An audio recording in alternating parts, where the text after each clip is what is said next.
कब हमें किस रूप से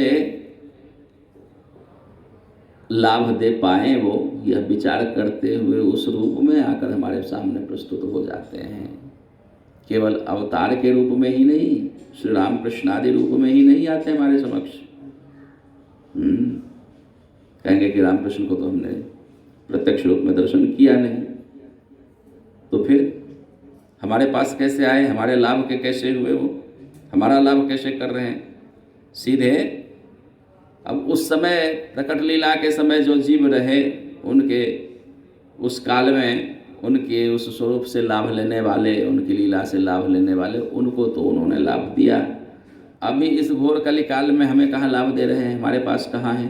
हमारे लिए क्या कर रहे हैं? नहीं ना कर रहे हैं। अभी भी हमें अवसर दे रहे हैं, अभी भी साक्षात प्रकट हैं। भले राम कृष्ण नरसिंह वामन नारायण के रूप में नहीं प्रकट हैं, फिर भी आप हमारे निकट हैं।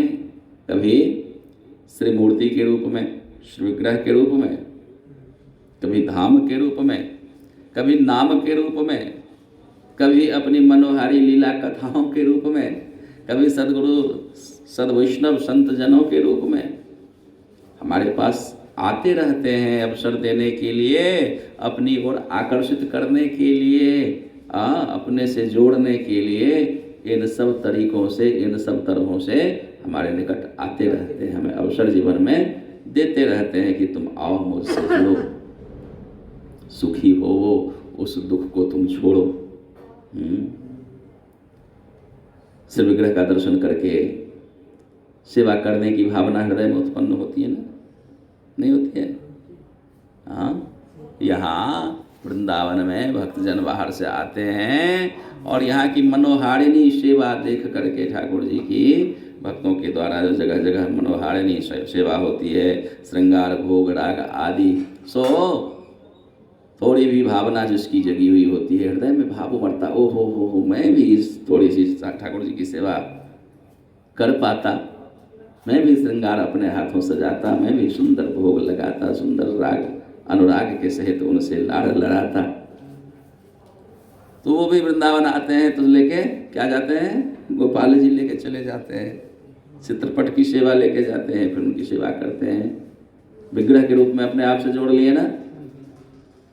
कभी कथा सत्संग श्रवण करने से, हृदय में सेवा करने की, नाम जप करने की, इस भगवत सानिध्यता में निरंतर रहने की भावना जग जाती है। ये किसने किया? इस अलौकिकी उपलब्धियों के लिए किसने उकसाया, किसने प्रेरित किया, किसने तैयार किया? भगवत कथा रूप में, श्रीमद् भागवत, श्रीमद् गीता सदग्रंथों के रूप में आपने कृपा किया, ये भी उनका स्वरूप है। कभी गुरुदेव संत वैष्णव के रूप में, कभी धाम के रूप में, कभी नाम के रूप में आकर के आप जीवों पर, सीधे जीवों के निकट आते हैं और उसे आकर्षित करते हैं अपनी ओर। हाँ, ये उनका आना हमारे पास नाम रूप में, धाम रूप में, विग्रह रूप में, ग्रंथ के रूप में, कथा कीर्तन लीला आदिकों के रूप में, जब कभी भी हमारे पास यह अवसर मिले तो समझना चाहिए कि ठाकुर जी की हमारे ऊपर कृपा है, उनकी दृष्टि है, उनकी करुणा की दृष्टि में हम हैं और उनकी करुणा ही उमड़ी है, उनको हमारे पास तक भेजी है। यह होती है उनकी करुणा, जो लौकिकी करुणा से, लौकिकी दया से भिन्न है। यही इसकी विलक्षणता है, यही भिन्नता है। ये निरंतर उमड़ी ही रहती है, निरंतर वह तत्पर रहती है, निरंतर उच्छलित होती रहती है। हर प्रकार से हमें अवसर प्राप्त होता ही रहता है। हाँ, किसी न किसी रूप में, कभी न कभी हर मनुष्य के जीवन में भगवत सानिध्यता प्राप्त करने का अवसर आता ही है। कोई तो उस अवसर को समझ पाते हैं, जो बुद्धिमान जन उस अवसर की पहचान करके उसका लाभ लेते हैं, उनकी सानिध्यता को स्वीकार करते हैं और उस की अनुगत्यता लेते हैं, इनकी ओर चल पड़ते हैं। कोई बुद्धिहीन जन अवसर आते भी उसकी पहचान न करके अवसर को बिता देता। ऐसा ही होता है, किंतु हर मनुष्य के जीवन में किसी न किसी भांति उनके निकट आने का अवसर वो प्रदान करते हैं। यह उनकी करुणा है। हाँ, इस संसार में भ्रमण करते करते कभी न कभी भगवत कृपा से उनके निकट आना, यह उनकी कृपा ही तो है। हाँ, ब्रह्मांड भ्रमिते भ्रमिते जो बताए ना, ये वही बात है कि ब्रह्मांड में भ्रमण करते करते कभी न कभी साधु भगवत हरि गुरु वैष्णव कृपा से हमें वह अवसर प्राप्त हो जाता है। इसलिए इनकी यह करुणा तो निरंतर निरंतर बरसती रहती है, उमड़ती रहती है। विविध भांति हमारे ऊपर कृपा करने के लिए आप अवसर देते रहते हैं। हम उस अवसर का लाभ लेके बद्धावस्था में, जब हम शरीर से बंधे हुए हैं, इस शरीर में जुड़े हुए हैं, तब बद्ध अवस्था हमारी होती है जीव की। और तब हम सेवा पूजा भजन साधन आदि के द्वारा उनके निकट अपने आप को लाते हैं।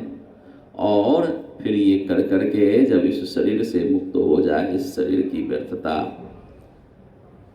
समझ में आ जाए, जब स्वभाव में सेवा समाहित हो जाए, बस जाए, तो फिर चिन्मय शरीर को प्राप्त करके, नित्य सेवा शरीर को प्राप्त करके, सेवा स्वरूप को धारण करके फिर उनकी नित्य सेवा को प्राप्त कर लिया जाता है।